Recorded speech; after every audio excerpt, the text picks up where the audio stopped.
So I'm in Popeyes. I'm not even hungry. My phone just died and I needed to charge it. Five Guys and Wingstop were packed, so this place was a last resort. I'm already mad because I'm having to spend money because I'm hungry, but I'm not hungry. So spending my peas on a box meal already had me triggered. The prices even vexed me even more. Fast food places are getting so bright for thinking that it's okay to charge prices higher than Snoop nowadays. But once Apple Pay went ding, I just had to firm it.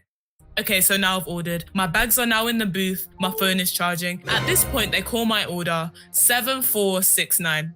Pause. I started cheesing because I've got a dopamine hit as soon as I saw the munch waiting for me on the counter, and it's all in my hands now. I sit down, whip out my phone, take a pic for Insta, then I get busy. Cajun chips, 7 out of 10. Chicken strips, solid 7.5.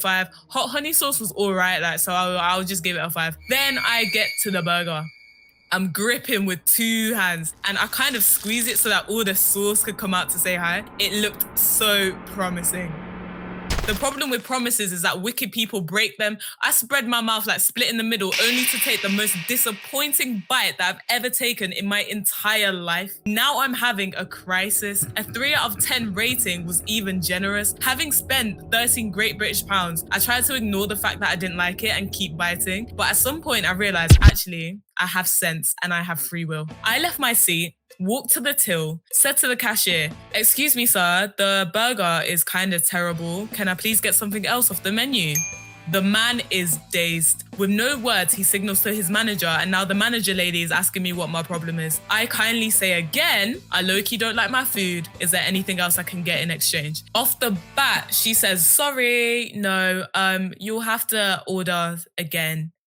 So I'm like, okay, that's cool, no worries. Then I whip out my phone and she hits me with that customer service emote. Then I smile. Her smile fades and now she's starting to look confused. Then I point my camera towards this QR code titled "Leave a Review."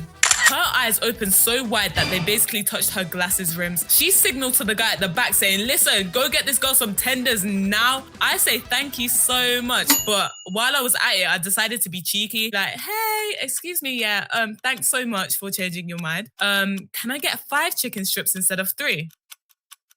She said no, but it was worth a shot. Now, you as an outsider looking into this story of my life will have one of 2 reactions to this scenario. You'll either be thinking, "Yes, queen, get your food," or "No, this is mean, you're a horrible person, get struck down on the street."